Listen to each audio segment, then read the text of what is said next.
June 24th, 2021, at 1:23 in the morning, a 12-story building in Surfside, Florida collapses in 12 seconds. Literally 12 seconds. The whole thing came down in 12 seconds. Right. Pancake style. 98 people lost their lives. It was chaotic. It was very, very painful.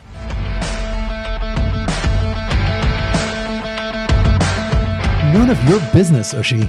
None of your business, Michael. It's the None of Your Business podcast, hosted by Michael and Ushy. Welcome back, everybody, to the next episode of the None of Your Business podcast. Ushy, I'm exhilarated. I'm excited. I'm at a loss for words for who we're going to be sitting with today. Chaplain Mendy Coën is not only a good friend, he is a leader in his peers. He is a pillar in the community of Chabad. He literally lives next door to 770 Eastern Parkway. His family is a owner of Duso Foods Distribution Company, which many people in our industry know. And we have him joining us today, and we're going to learn a lot about chaplaincy. I think that you're going to learn about chaplaincy and what it is. I don't know. Did you know that I was a chaplain? I only discovered that recently when you told me that you were a chaplain. And if you would have told this to me 2 weeks ago, I would have said, okay, what's the big deal? I don't really know what a chaplain does. I'm not sure what function it serves, but I would be very interested in learning about it. Well, Mendy is going to join us today, and he's not only going to talk about the chaplaincy, but I asked him to give us a little bit of insight on Chabad and that whole, the idea of Chabad and the magnitude of what it brings to the world. And we have a lot to look forward to. But it's my understanding that he's not just a chaplain himself. He's actually the head of all the chaplains across the country, right? He has like 600 chaplains that work underneath him. Yep. That's unbelievable. So I'm just curious, where do you find these people, Michael? Like, when did you cross paths with this person? Mendy was a salesman, and I want to talk about that on the podcast. So we'll save it for then and how I met him years ago. But we've since then joined forces as families. We're family friends now, and he's just an amazing person with amazing background. He's French too, so that also will bring a unique part of the discussion. Bonjour. Did he give you this shirt? Yes, I have the shirt, my badge, my plaque in my car with me everywhere I go in case I ever need it. Okay, wonderful. I'm looking forward to it. Let's do it. Mendy, thank you for being with us. Pleasure. It's an honor. Thank you. Mendy, who you named after, Mendy? Not the Lubavitcher Rebbe. Okay, explain. Most Mendys, just so everybody knows. I was born in 74. The Lubavitcher Rebbe passed away in 94. And in our community, we don't name after people that are alive. So I'm probably named after the Tzemach Tzedek, who was a rabbi about 200 years ago. And his name was Menachem Mendel? Menachem Mendel, yes. So that's where the Rebbe got his name from. That's right. Mendy, you have a amazing, amazing history, so much to talk about, and you're responsible for a lot of my growth in my life. I became a chaplain because of you. I'm wearing the shirt proudly. We do events, or we go and do, outreach, community outreach. I make sure to have this on. I also, to make sure that when I'm speeding, I show this to the cop when he pulls me over. I have a badge. Listen, this is more than just a membership fee. This is training. This is courses. Turn it around. Here we go. We never flash a badge. Oh, okay. I forgot that part of the training. We don't flash badges. So one second. Back up a second. What exactly is a chaplain, and what does a chaplain do? All right. I'm going to give you a definition for chaplains. This definition does not exist in the world. If you go on Google and you type chaplain definition, it's going to give you a bunch of things, but not what chaplains do. Cleric, Christian, other stuff. A chaplain is a person who's trained to diffuse pain and ease tension by means of language, psychology, and emotional support. Like a therapist? Almost. Interesting. Okay, so you being ordained as a chaplain, what does that mean? It means that I took my natural ability of being compassionate and being, there for people, and learned how to utilize all those skills that I have natural abilities to do, and then take that to the next level so that if I'm at a place of crisis, I know how to deal with the situation because I'm trained properly. And one of the crises, that we've experienced in our history recently was the Surfside disaster. Mm-hmm. And Mendy was there leading the emotional stress that was happening around everyone. Everyone needed to decompress. The search and rescue people, the sergeant that came from Israel He needed to decompress every day. Mendy was the one to decompress him. All right, it's called debriefing. Let me back up a little bit. The training of chaplaincy is based on emotional intelligence skills, social intelligence skills, social communication skills. What that means is we learn how to read people's expressions. So body language, verbal cues, nonverbal cues, facial expressions, because not always someone in pain will come to us for help. Sometimes we need to identify, we need to detect pain. That's like a sense that you read people. Once you identify pain, if you want to help as a chaplain, you need to do an assessment. What's going on in this person's life that is producing so much pain? Here's a challenge. People in pain don't want to talk.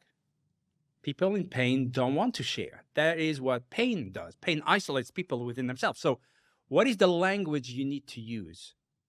Words. What are the communication skills you need to have to create what we call in chaplaincy a rapport of trust? ROT. Unless you do this successfully right from the beginning, you probably will not be able to help that person. How do you do this successfully in minutes? That is a sense that people in pain have about you, the chaplain, that you have the power to help them. Because when they feel that way, they will open up to you. Wow. Now, they open up to you. How do you gather intelligence quickly without sounding like an interrogation? Because if So it is, you have to be like a super therapist, because the therapists at least have the advantage of first listening to you, Right. hearing what's going on.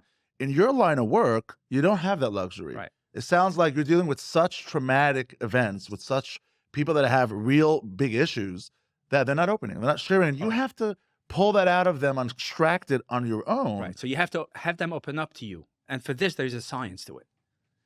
There's a science to it to let people put their guards down so they could actually trust you right away. You do your assessment, you find out some details about the person, then you learn how to grade the pain. Based on the grading, you know what to do with it. So Speaking of learning, Mendy, we have so much to learn about you.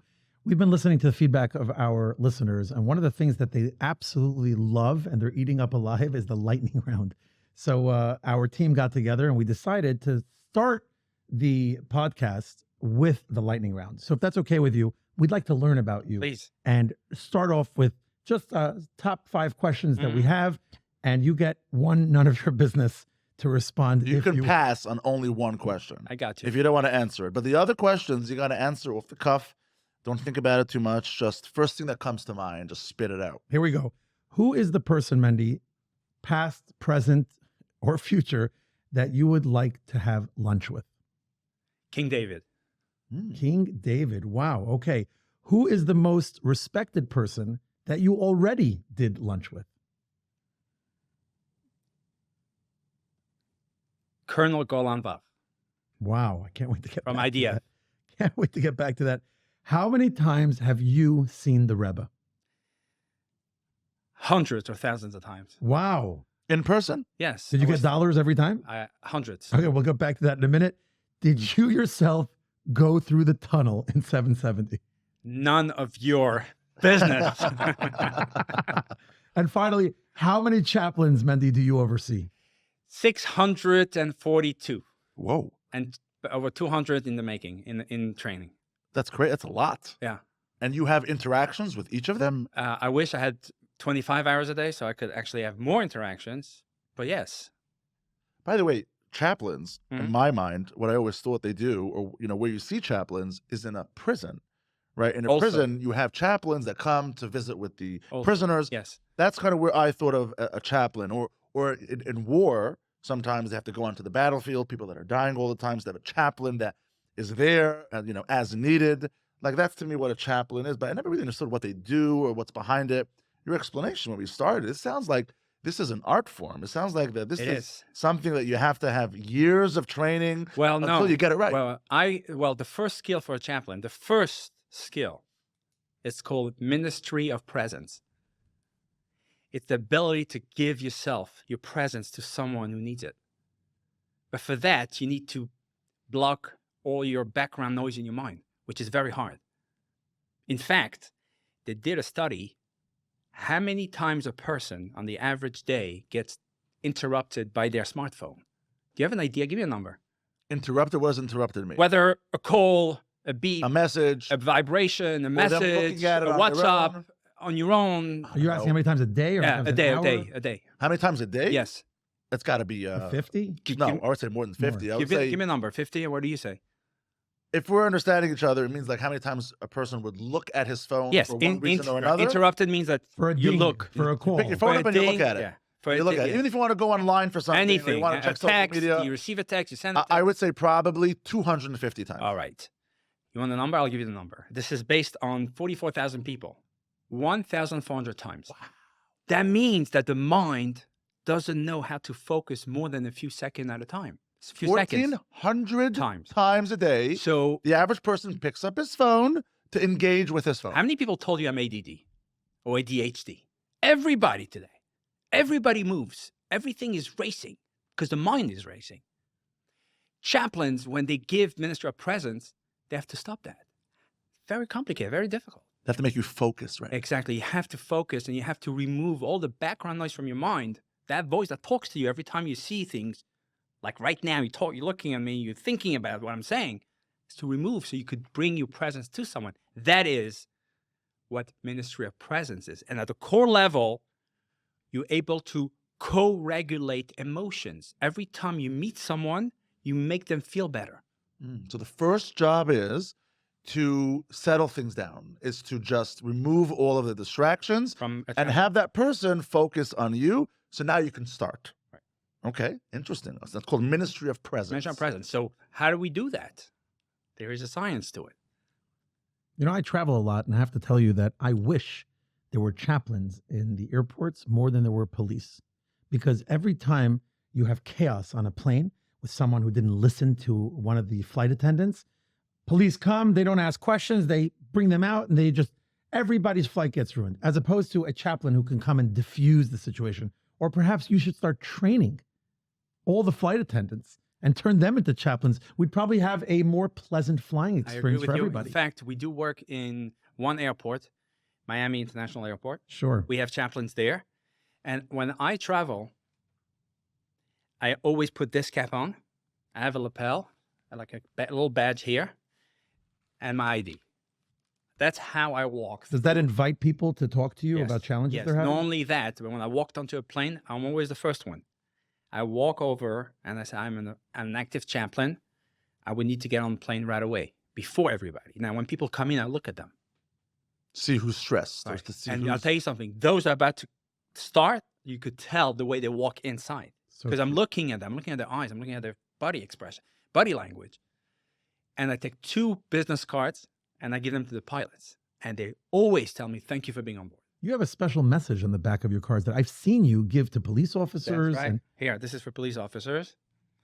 And this is for people in hospitals or people who are going through a hard time. Wow. And the back of it. We're going to put this on our video. We're going to put this out there. And this is an art therapy picture. Dear Lord, watch over me and protect me from danger and evil.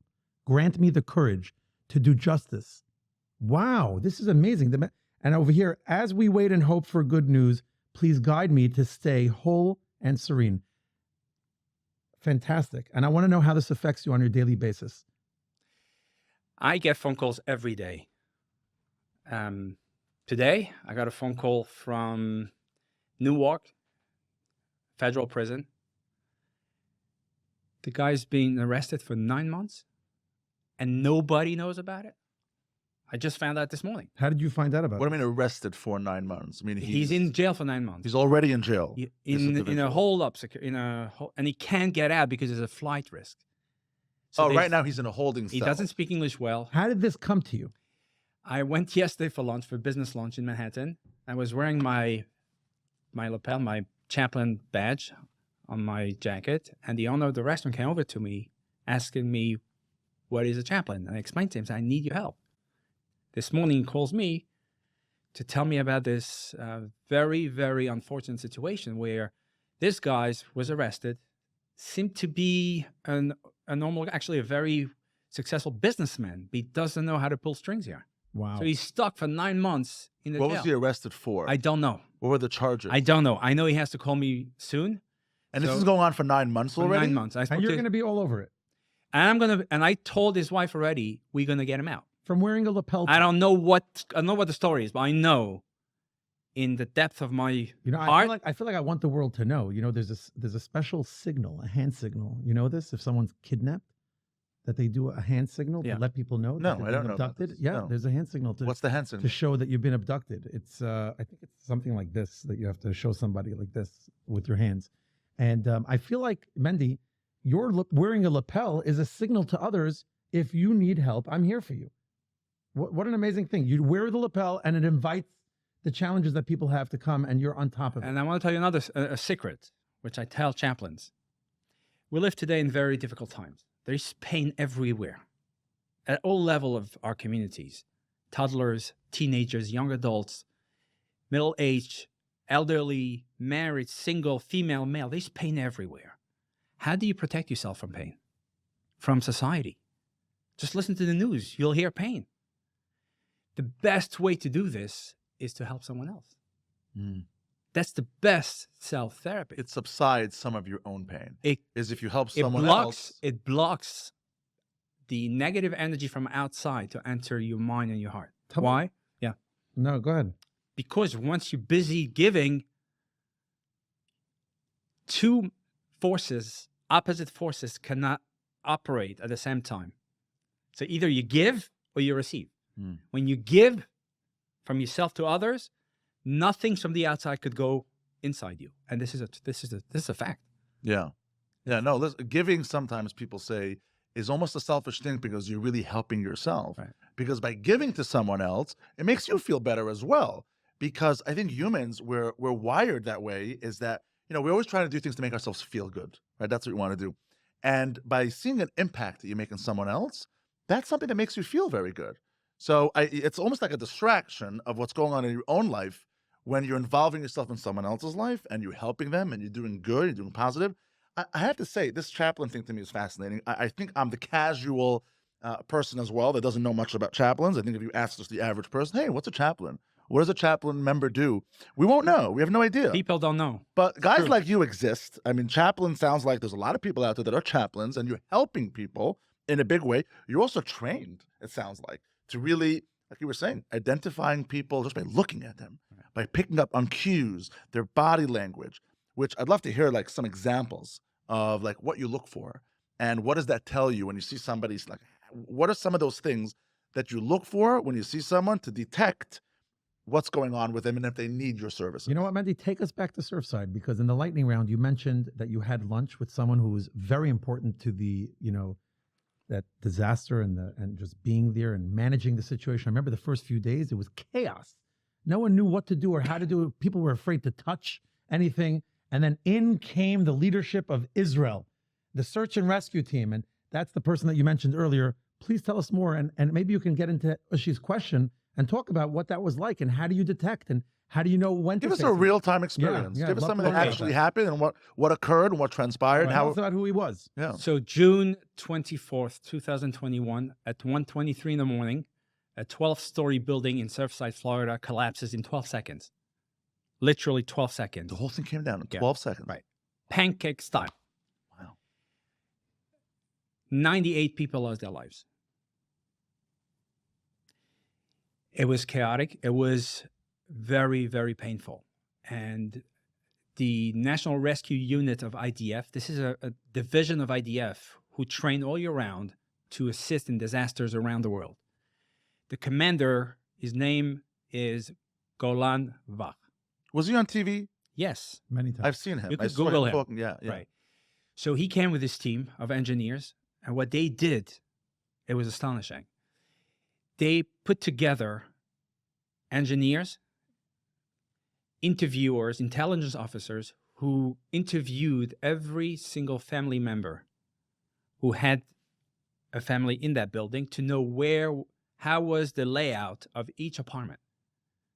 They landed in Miami with blueprints of every single apartment. As they're talking to family members, they entered the data in a computer that was sent to Israel, to Tel Aviv. They send back simulations of where that apartment would fall and where to look for it. Wow. So the beds were this way and that way. They followed computer simulations to find, and they would basically mark spots on the pile, And then you would have the task force of a couple states dig there. And with dogs and different technologies, they would find people exactly where they said it. What did you do there? How was that experience for you? So for us, we had the special unit, the first responder special unit. And I have to mention Chaplain Lisa Mermelstein, who was there with me for a long time. I was there for 61 days and managing 30 chaplains. And what we did was there were hundreds of people, thousands of people, family members, didn't know what was going on. They didn't know where their loved ones were. Were they alive? Were they not alive? Imagine you go through this constantly. At a certain point, people fall apart psychologically, mentally. I had a woman who came to me and told me, I want to die. I don't want to see pain anymore. 3 days later. And we chaplains provide spiritual care. So we have to find a way to speak with them and to interact with them. The problem, and this is why we are trained with PFA, psychological first aid training, which gives us the ability to be there when trauma is involved. Psychological first aid, is that a phrase that is known? Of course. It's a federal training. Psychological We first aid trained with training. Johns Hopkins University. Our chaplains took the training.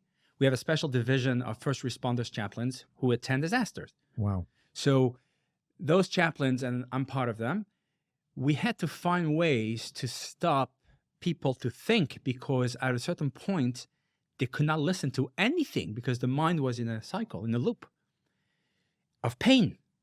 And when you speak to them, they're not there. They look at you, but they're somewhere else. How do you enter their mind so they could listen to you? That's a skill. Wow. To stop that loop so they could stop and just listen for even 5 minutes. And I could tell you that after a conversation with a chaplain, they would tell me, Chaplain Mendy, how did you do that? You took me on a trip right now. You took me away from my pain. And I would say, let's thank God, because he makes this happen. So there is an amazing skill to this. There's an amazing need. There's not enough chaplains. There really isn't. I mean, this is the most delicate. This is the most vulnerable. This is like the epitome of pain in that Surfside story where a building collapsed. The family members are there on scene and they're feeling helpless. There's nothing that they can do about it. And they know that some of their family members might actually still be alive under that rubble, and they're suffering. And you're just on the sidelines. You can't contribute towards anything. You have to let the professionals do what they can. I mean, their minds must have been going to some really dark places. Very bad. But Very dark places. And to have people who can deal with that, to have somebody like you with the experience, with the training, I mean, this has to be more elaborated. We do need more people like you. And we don't Thank talk you. about this enough. We don't know what goes on behind the Right, scenes. right. This is shocking for me to hear this. And I never thought about it because I'm living in my own world and I don't really know what goes on. I know the basics of the story, but I don't know behind the scenes of what's happened. Like, Mhm. you're exposing me now to something. right. And I think you're exposing a lot of people. But I It's have- something we never right. even thought was Yeah, needed yeah. and what's going on. And this is crazy. But I have to share with you that we don't have to wait, unfortunately, to a Surfside situation to get involved. This happens once in a lifetime. There are trauma everywhere today. A diagnosis is a trauma. A Wow. divorce is a trauma. A car accident is a trauma. Which happens all the time. Did you ever drive and you see a car stopped, you have a police presence, you have an ambulance, and you have people outside? So these people who are outside standing, they're not hurt. Otherwise, they'd be in the ambulance. What happened to them? Well, they just went through a trauma. Mhm. They're shaking. I would stop, take out my badge, and go engage them. Every time I do this, there's a benefit for them. Wow. I have to tell you, I witnessed this personally when I was invited by Chaplain Mendy Coën to a weekend, a Shabbaton at Fort Bregg's. And it was one of the most uplifting weekends, Shabbatons, that I've ever had in my life. Besides the fact that I found out that Mendy here plays piano and sings. That was fun. But there were many chaplains that were at the Surfside disaster, and they were witnesses, and they were giving their account and their story.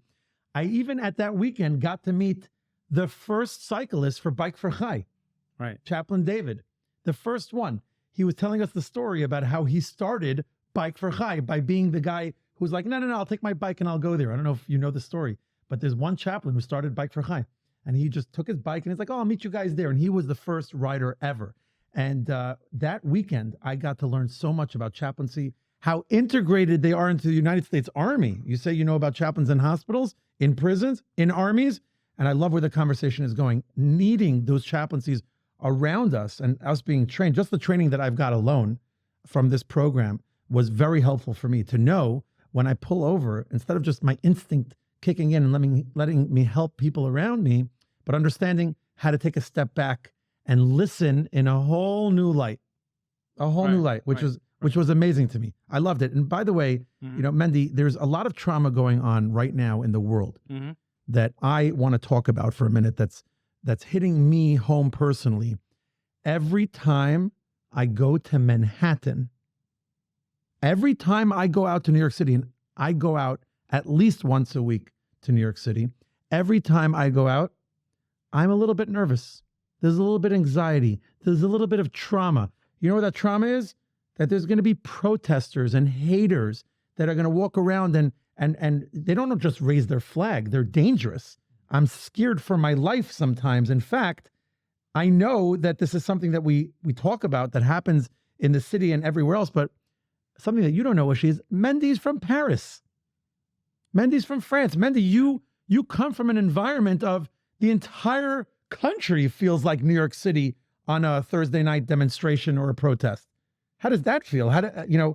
Tell us about that. I mean, just what am I supposed to do when I go to New York City and I feel that? How do people in Paris relate to all that hate? Okay. Yes, I was born in Paris. I grew up in Paris. My first language is French. English is my third language. Third language? Yes. What's the second one? Hebrew. Oh, okay. And my parents still live there in Paris. So growing up in Paris, knowing that people don't like you, people hate you, almost makes you stronger. Because when you go out, you're always on your whereabouts. You look around, you're on guard. You're on guard constantly. But also it becomes a habit. It becomes natural to not be afraid. We also know how to detect early signs of problems, okay? In America, we don't know how, and that's why we're afraid. That's We're of the afraid- unknown. Right, I mean, right. I just 'Cause don't we have that don't know, right? experience. Yeah. So even though I would say today there are more hate crimes in New York City than in Paris today. Is that right? I didn't know That's that. true. Yeah. Today you have more problems, hate crimes in New York City. Hate crimes towards Jews or hate crimes in general? Well, in general, that you could look at the statistics, but in regards to the Jewish community, just look around. I mean, it's not in the papers because it's too often, like school shootings. It happens every month. We just don't hear them. I heard it happens every week, school shootings around the country. Exactly that. And But they stopped reporting it because it's because- just become so happenstance. Same for It's hate become crimes. so common practice that they don't even report it anymore. Last week, there were 2 hate crimes in Brooklyn, in Crown Heights. There is a lot in other areas in Brooklyn, in Manhattan. But let's understand, that's not what defines us. I was yesterday, had a meeting with the mayor of New York City, and he spoke very nicely. He said, When you say the mayor of New York City, you're talking about Mayor Adams? Mayor Adams? yes, You met with him yesterday? yesterday morning. And How much time did you spend together? We were 2 hours together Wow. with other group face. We But could have a whole episode of just. Yeah. I like how we just slid that in over there. Yesterday I was meeting with the mayor and I had lunch yesterday. This is like, whoa, slow down. Let me tell you something. You can always join me, number one. And this happens. Just follow you around? By the way, Mendy invited me once to come to LA. I missed him by a day, where he went with LAPD in their helicopter up in the air. And you know, in LA, they have, what is it? Do they have helicopters all the time? 24 hours, yeah. 24. It's the only city in. Only city in America. That has helicopters in the ear all the time. Patrolling all the time. Yeah, and Mendy went with them up, and he was following cop cars. And You're Yeah. kidding. tell us about the meeting with the mayor. So he acknowledged that there's a lot of pain around. And the only way to get out of this is through faith. And he asked everybody to get more involved. And what he said that it's okay to be angry. Anger is a natural reaction to life. But when anger becomes hatred, that is not okay. That is something we have to speak about. Because if anger already turns into a destruction behavior, that is not fine. And I was glad that he said it. Very, very, very, he spoke very well yesterday morning. And this is what I invite everybody who listening to this show, because everybody could become a chaplain. Everybody could be there. Bring your life experience, bring your skills, which only you and me have. We were given specific skills in life from our birth. Let's use those to help other people. That's the only way out of this. I was just curious, was there any accomplishment in terms of meeting with the mayor, in terms of ideas of what can be done? Because What came out of when that a protest happens in New York City, like for example, now it's happening almost every week. Like I said, I'm a little bit nervous. So like, what does the mayor do about it? Let's understand one thing. When you meet the mayor and his office and other commissions and other services, you have to believe that since they are government, they could do everything. So you complain to them about everything. The answer is they work a lot. They will not be able to answer all problems or to resolve everything. So for example, one thing that I was speaking yesterday about is sometimes from the shelters, from the asylum seekers, which is 200,000 people came to New York. I don't know if you understand this. Before the crisis, we had 47,000 people in homeless shelters. Wow. On top of this, we got more than 200,000 asylum seekers who are now flooding the city. They don't know what to do with this. They are so overwhelmed. The problem we have as chaplains is sometimes the phone rings 50 times one night, and for a week, it's nothing. So I said to them, maybe someone could coordinate so we get a little bit every day. We can't be overwhelmed with 50 phone calls because we don't have the resources. Who's actually calling you? Like, if you need an ambulance, you call 911. You need a police officer, you call the police line, right? How do you get in touch with a chaplain? If somebody's in need of a chaplain, who calls you? So let me how do explain. you find your customers? Let me explain. A chaplain is a center of resources. A chaplain is a leader. A chaplain who's a chaplain and his community doesn't know about him, he's not doing his job. So you have spread around in different communities and different places where there are people who are ordained as a chaplain. 32 states. We are in 32 states, and chaplains are pastors to rabbis, to lawyers, to doctors, So to everyday social people, workers. everyday people that have other jobs, To CEOs. Hi. whoever they are. Also, as a secondary skill, they're also a chaplain. Right. You said 32 states. Why is this not nationwide? Because first of all, we don't advertise. It's word of mouth.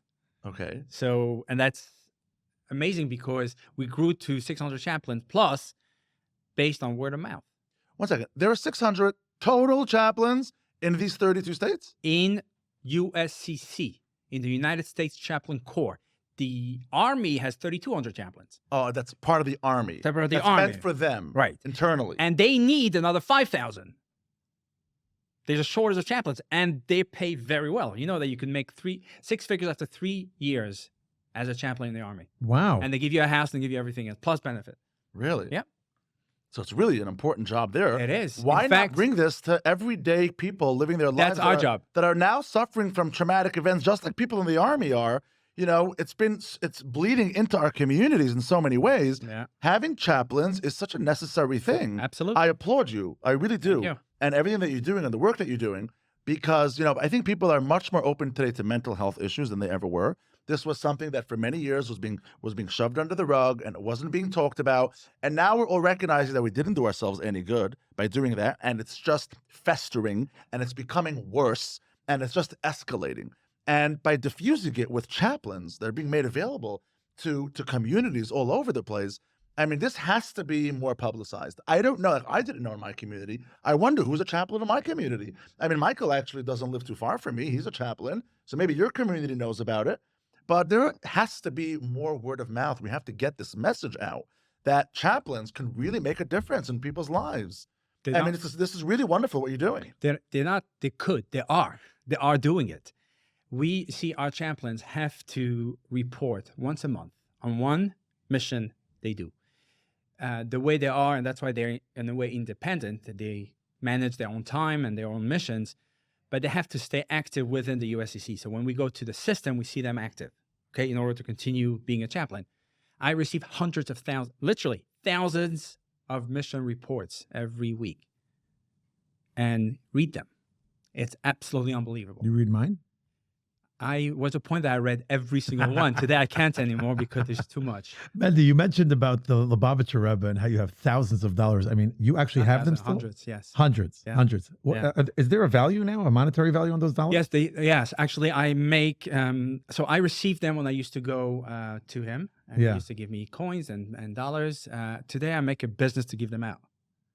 Really? Yeah, Passing them along. I give them out to people, to my friends, to my. So you're now you're your own version of a Rebbe giving out dollars now. Well, I say I am my own dollar. My body is my dollar. He's the conduit from No, the no, Rebbe I to absolutely the love I next give person. dollars out Yeah. because the dollar has a lot of significance.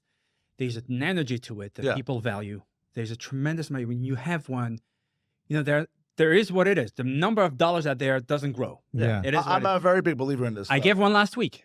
Do you know Yeah. that you could take the serial number? I just found this out this week. You take the serial number of the dollar that you have and find your own picture of when you went to the Rebbe based on a serial number. Right. And you can find based on AI, they have a technology now on a website They're where you could put in your face photo. and you find the facial So recognition. I had the privilege to know the Rebbe and to grow up with him and to meet him. I used to speak to him in French. You should know. He spoke French How many languages did the Rebbe speak? Many, and French was one of them. fluently. He spoke French. Fluently. He lived in France for 8 years. How would you say hello in French to the Rebbe? Bonjour. Why would he say hello to the Rebbe differently? I don't know. Say Shalom something else. Aleichem. Hello. No, that's not French. That's Hebrew. But I You could say remember it in, one you day. could say it in French. That's what I'm saying. He's saying Bonjour. Bonjour. the Rebbe speaks the same French that every other person, French person, speaks. I the same. once, So- my mother wasn't well, and I went. I was young. I probably was maybe 15 or 16 years old. I came to New York. I was in New York like every other month or every holiday I was there. And I went to him and I asked him for a blessing for my mother. And he looked at me and he gave me wine. Says, "Tell your mother to drink it." He poured you wine on the spot. Right? He was So take actually, it home to your mother. right? And he said, "This is for your mother." And when I left, I called my mother, and I came back to France, and she drank it, and there was over. You kept that Yeah. all the way back to France. Yes. How did you store it? How did you And then- secure it? When you left the Rebbe after he gave you wine, they would sell little plastic bottles. Of course, somebody made a It business. has to be a Of business, course. of course. I of love course, it, though. of I course. love Of it. course, right. By the way, I've learned this trick when traveling. You can't take too much liquid with you. Yeah, You know a that- certain amount. Right. A friend of mine taught me this. He takes wine and he pours it into Ziploc bags, and he has separate Ziploc bags so you can 3 travel with it. 3 ounces, right? Exactly. Each bag is Each you take bag. unlimited bags. You could take different bags of 3 ounces, as long as it's 3 ounces or less. You could have different creams, right? So I could take like 53-ounce bottles as long as it's just 3 ounces. You might get arrested for other reasons. Yeah, but than I that. imagine that they accumulate it. I They don't have a think so. Give limit. you a better idea. On the plane, they actually serve drinks. Yeah, To get drunk on the plane legally. yeah. Right, better. not wine that you got from the Rebbe that you're tempted to drink. Not for nothing. This, Lubavitch, I'm going to say cult. I hope nobody gets offended by it. I happen to think that it's just very unique. Community? Let's go. Community is probably a better word. Yeah, Sure, I yeah. said cult. I didn't mean it in a negative. It's okay. In a negative way, but it's cult-like in the sense that you guys are all intertwined with one another. Like I imagine when you meet somebody else that's Lubavitch, you instantly feel connected to that person. Like right away, like you share some type of bond because of your following. And I don't know if even other Hasidus have that type of camaraderie between each other.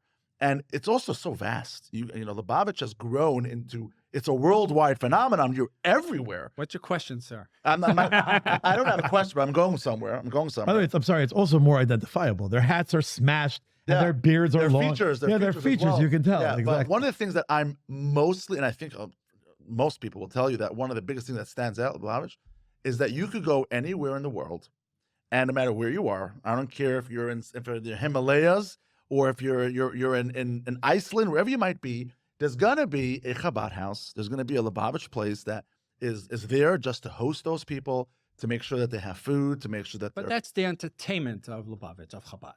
What do you mean by entertainment? It's entertaining when you go somewhere and you have nowhere to go and you need food and you need. a He's talking place about and from you need- our perspective. From our Right, perspective. right. When we From everybody travel, else. like the You old said- saying is, wherever there's Coke, there's Chabad. So from our perspective, hey, you need a No, menu. I think there's Chabad in places that there aren't even Coke, where Coke doesn't even go. They still go. They go A whole to the new far level. ends of the world.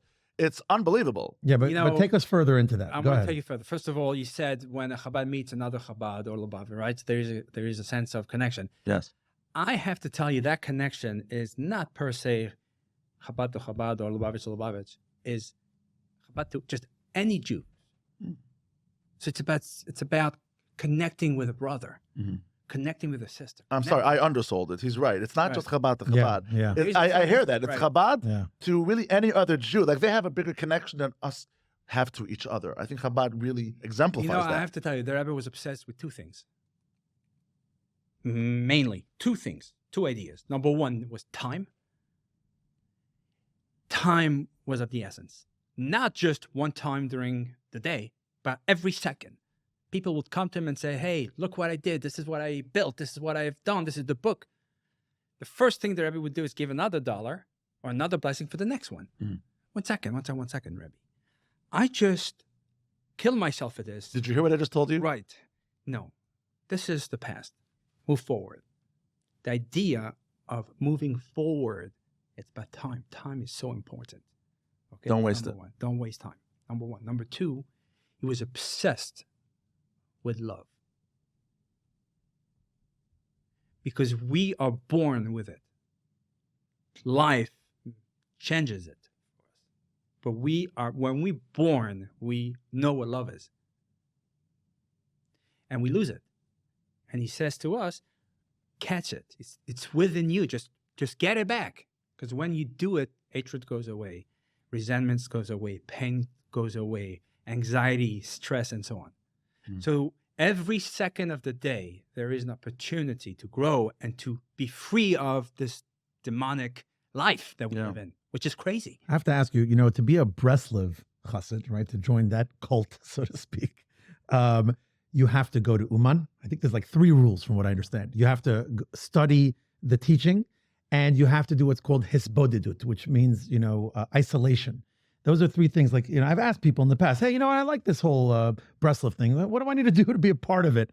Mendy, what do I need to do to be a part of Chabad? Love people. And you are. You saying I don't have to grow my beard? No. Okay. What else is there? Is there love people? anybody could just become Chabad? Love people. It's so easy to hate. It's so easy to. Hate and love are both 4-letter words. Hate is 4 letters, and so is love. Success and failure also has the same amount of letters.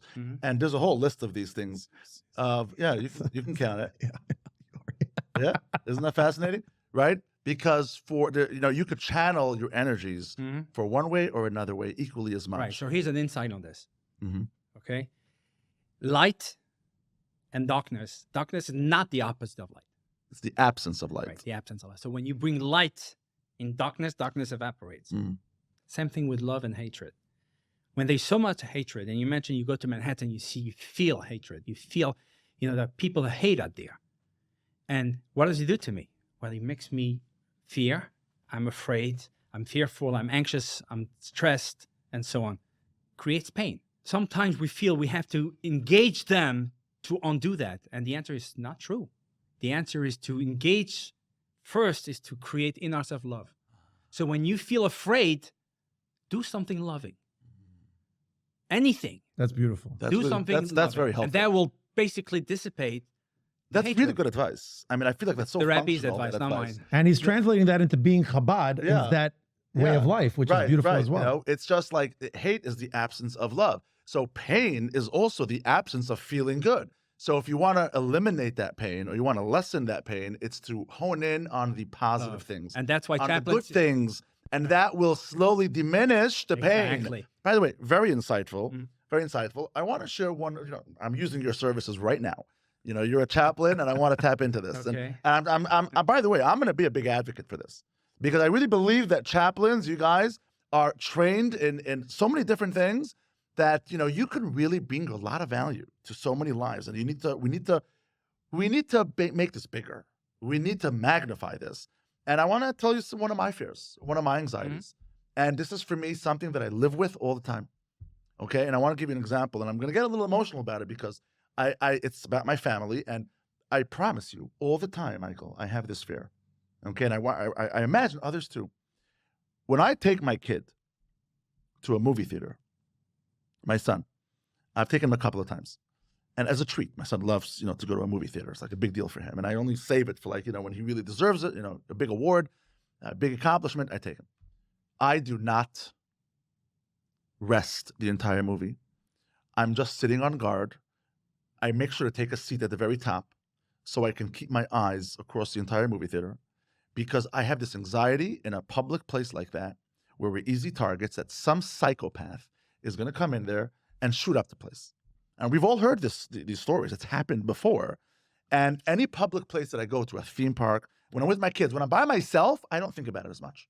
When I'm with my kids, I go to a public place, I'm on alert. I'm on constant alert of something bad's going to happen, and I want to be there to protect my kid. And I promise you, every person that leaves the movie theater, in or out, I'm watching and seeing where they're going, what are they doing, and if I see something suspicious, I'll grab my kid and I'm about to run. I don't know.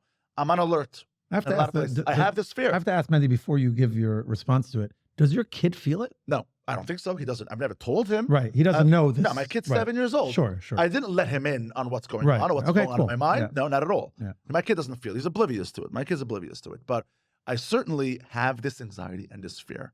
What's the question? My question is, how do I alleviate that fear? I know that it's not so realistic. I know the odds of something happening like this is so minuscule. I know that, but yet still it's on my mind, and I have this anxiety. Get a carrying permit. You can't just carry with it. By the way, I did. No, that's I okay. did. I got a carrying permit about a year ago. I did get one because of everything that's going on in this world. And I think everybody should get a carrying permit. We should all be prepared. If they We should all go be through the armed. classes every week. Yeah, for sure. But you can't just take it with you to a movie I theater. disagree. I'm not allowed to go to a public With place respect, I Yeah. disagree. with me. Okay. I disagree with guns. I don't think guns are the answer. I don't think carrying a gun will help you, because even if you use it, you're going to get in trouble. Right. Okay, if you use it for self-defense. So There's got to be a better way. So the first thing that I could tell you is that there's a lot of negative energy that comes to you on a daily basis from somewhere. Could be from the news, it could be from the internet, but your mind is constantly thinking about something negative. Okay, and I wouldn't be surprised if it's the news or the internet, because that's what most people go through. It has to be the internet. At a I've cer- seen lots of at these a certain clips of like point- school shootings and things like that. It's And the I'm gonna internet. share with you 100% the internet. I also do listen to podcasts. Okay, news podcast. And you know what it does to me? It makes me anxious. It puts me on the verge, on a cliff.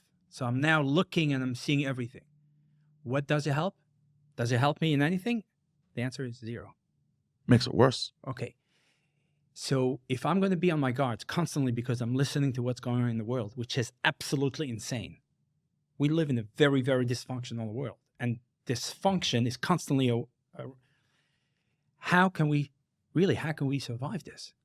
So you have this challenge when you take your son to a movie theater. He has this challenge when he goes to Manhattan. I have this challenge when I go to a restaurant or take the subway. I don't take the subway anymore. I'm afraid, because I have to always be looking around. So how are we going to live? If we're going to let the outside negative energy get coming to us, then we're not going to live. Our lifestyle is going to go down. Pain, stress, anxiety, and so on is going to establish itself, and it's very hard to get out of it. So the only thing that I think we could do, and that's what I do myself, is to minimize our exposure to the news, because it's entertaining. All those podcasts, all those newspapers, what do? They want you to read it. They want you to listen Fear-mongering. to it, right? And why are they doing this? Because they have to sell ads at the end. It's a business for them. So we, without knowing, we're smart people, but without knowing, we get hooked on those loops that constantly going. They make money. They're happy. I could guarantee you that a guy like those big podcasts, without mentioning names, they don't really care about how you feel. They want you to listen. They want clicks. Right. Because when you listen to a podcast, they have numbers. And those numbers, they sell those numbers. So the more people listen, the more money they make. What does it do to you? Well, you know what it does to me? I'm anxious. Every time I take my son, I'm anxious. Every time I go to the subway, I'm anxious. Yeah. Mendy, I really appreciate that perspective. And you asked me to raise the alarm when we're out of time, because I know you have a busy schedule ahead of you, and we are about to run out of time. So I just want to end with saying, Mendy, it has been so nice getting to know you on the air. Pleasure. I'm so thrilled that I got to introduce you to my co-host, Ushy. And The pleasure was all mine. And Michael, like, if you know of any other people in your life that are half of what this man Don't is, say that. stay tuned, guys. you are holding back. and you're not helping, and I don't appreciate it. I don't appreciate. We're getting there, and I have to tell you, withholding from me, because this was like spur of the moment as well. Okay, and this is like Mendy, like you should be proud of yourself. What you're doing is there's a place for you in the next world that's reserved, and I'm envious of you. Like I'm not going to make it there, and lots of us are, but you'll be surprised. People like you have a special place in the next world. If you say I have a place, I'll make sure for you to have a space next to me. Oh, What about that's that? nice. Grab me when you see me. Grab on to me. Take me wherever you're going, please. Just listen. We all have gems into ourselves, and we have to take them out. Stop being silent. Come out. Really come out. Everybody has good. Then you give me a call. I'll make sure you invite. I love that. Mendy, on that note, and we'll finish with this about coming out, we have to ask you, because we like to end the None of Your Business podcast with asking our co-host, who would you recommend would be a good person to be on the podcast I have to tell that should come out and speak with us? I have to tell you, first of all, many people. Number two, if you make this podcast as interesting as it is today, I'm going to listen to it every single week. Oh, we got a new listener. We got a new listener. No, you have me already. So okay, excellent. I know that we say the name and everything. You can say the name. Please. Yes, I know that you went to. We're all waiting with a bated breath. You went to an event last week. Yeah. And you met a person who really made some kind of effect on you. And you asked me, do I know him? And I told you I know him. Who was that? His name is Mendy Coën. Mendy. Who? Call Mendy. I want to call him. We'll Yes. see if he is I very busy guy. Mendy, we could do hours and hours with him. I mean, he is a force to be reckoned with. I mean, tell us a little bit about him and then get him on the horn. Who is? So the Kotlaski family goes back many generations, but Rabbi Moshe Kotlaski was the head of all the emissaries, the Chabad emissaries in the world. Passed away about a month ago. Not sure, maybe about 6 weeks ago. And his son, Mendy, who's been working with him, took over. So he's basically managing the Chabad, and I think we should give him a call. So he's like the parent company for all of these emissaries around the world for Chabad? Yeah. Wow. He must have a lot of stories to tell. He runs Chabad on campus, which I have to give a hello to Rabbi Yossi Gordon, who is the executive director of Chabad on campus, and he's doing an amazing work. On that note, I have to give a hello to Rabbi Avi Weinstein, who oversees the Chabad on campus. Let's get him on. Hi, is this Mendy? I am here with Chaim Greenfield. You met him at the wedding? You know, Chaim has a very important podcast in the community, and he wants to invite you. To be honest with you, in general, my answer is yes to things. I just have to tell you, sir, we haven't met yet, but I'm already inspired by you, because by the mere fact that you said that you're lately saying yes to everything, that is fascinating, and I want to hear all about that. It's such a positive way to live your life. Start saying yes to things. Why are we always knowing things all the time? My first instinct is to say no, and then I'll think about it. Maybe your first instinct is to say yes. And we would all probably miss out on a lot less if we said yes to more things. So I think you're actually extremely interesting. Just by the first thing you said, you got lots to offer. So I'm excited. I'm looking forward to doing a podcast with you. Mendy, thank you so much for that attempt. I hope it works out. And we give you a lot of credit for everything that you're doing personally, professionally, and intertwining your personal and professional life to always be helping others. Amazing. I'm at a loss of words. Yeah. So much so that I would love to talk to you offline to see how I can advocate for this, how I can be a part of this, to spread the word and get this messaging out, because I think a lot of people could benefit from this. Mendy, it was such a pleasure. Thank you so much for being here. I appreciate it. Thank you, Mendy. Thank you. It was an honor. It really was. It was a true honor. Wow. All I could say is wow. I mean, I loved watching you getting to know Mendy. I loved watching you as an average American Jewish person learning about what a chaplaincy is. We learned so much from this session that we had today. We learned about time, the preciousness of time. We learned about love and the idea that that's what it takes to be Chabad. We're talking about giving and the opposite of giving and the importance of it.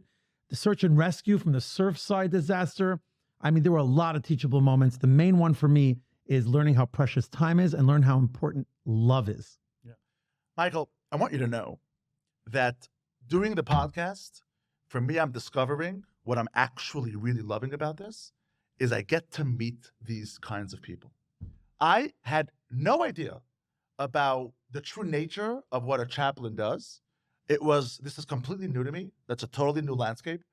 And I'm so happy because I was missing out on this information until now. So quite frankly, I don't care the people that are listening to the podcast, what they're taking away from this. Just for the mere fact what I'm learning from this in this podcast is incredible. It's absolutely incredible. The people that were me that we're bringing on now, Yeah. I mean, they have so much to share. And finally, we're giving these people a platform. A guy like this, he's never been on a podcast. No. He's never been exposed. Nobody knows what he does and what he's about, where he's been and where he's going. And I'm so thrilled that we had the chance to sit with him and get to know him a little bit. And what did we do? We did 40 minutes with him. We could have done 5 hours with him. Yeah. Yeah. It's amazing. I love watching ourselves get vulnerable. I love watching you get vulnerable and the things that we can learn. And I have to mention, thank you again to Prime Source for sponsoring the None of Your Business podcast. And I ask everyone to like, subscribe, follow, engage. People have been giving us amazing follow-up about the lightning round. We started this off with the lightning round. It set the tone for the podcast of what we're trying to do with our theme of meshing our personal and professional lives and adapting, stories and debates and learning from it. And we're having a great time doing it, obviously. Yeah, no, I'm loving it. I really learned a lot today. And I'm also learning that a lot of these people, they've experienced so much and they're doing so much that they have a lot of worldly advice as well that's applicable to anyone. Anybody can take that away from it. Not necessarily just because, you're a chaplain, you're not a chaplain, who cares? What he was saying today, the messaging was so profound. And I'll just share with you one thing that really stuck with me is he was describing when someone's in pain and when someone's going through a difficult time in their life, it's not about trying to lessen the pain and telling someone, get over it, snap out of it, or don't harp on it, don't harp on the pain, and that's how you'll... No. The pain is there. Acknowledge it. It's real. And it's going to stay there.